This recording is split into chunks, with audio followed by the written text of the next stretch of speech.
was wondering, first of all, if you could explain to our members and our readers, what was the idea behind Voices of Power, and what's the commission sort of trying to achieve? Okay, well, I'll kick off and I'll hand over to Jess.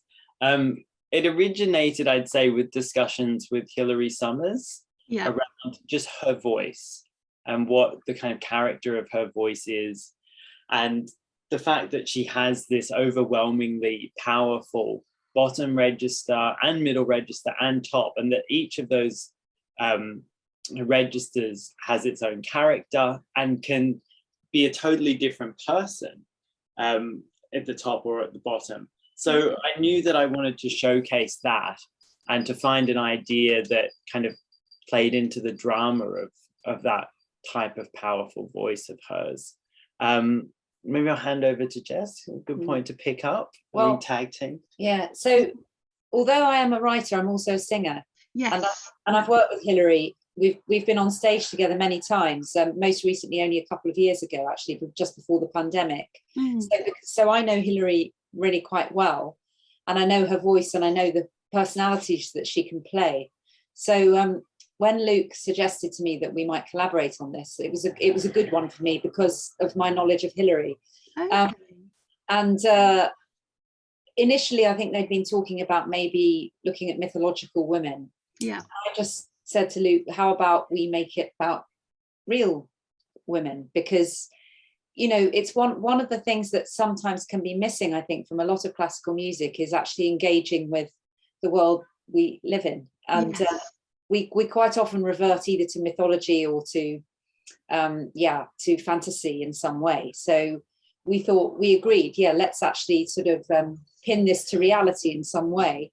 And so then I just went away and did some research about historic women and modern women, looking at this idea of power and vocal power that Luke had spoken to me about.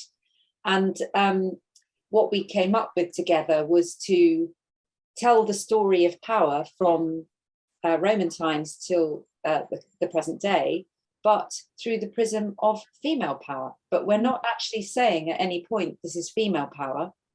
We're just saying it's power.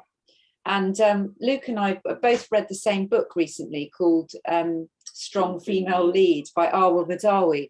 And there's a really, really interesting quote in that, in which she says, why is it that when we see, you know, a sort of woman at the top, we say, what a great role model she would be for other women. And we don't say, what a great role model she would be.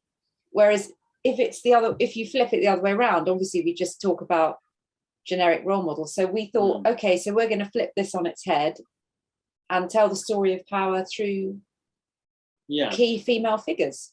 And so what we've got is an aspect of power for each of the figures that we present, from Boudica through to Jacinda Ardern. And, you know, there's violent expressions of power with Boudica, and hopefully where we end up at the end is aspects of power that are more collaborative, that are more compassionate, that are often embodied by women, but are the aspects of power that we kind of all need in all our leaders, male or female, to kind of get through the various crises the world is facing. So I hope that the piece will end with quite a positive, uplifting kind of trajectory, and that we'll see these aspects of power all through female examples over the course of the piece.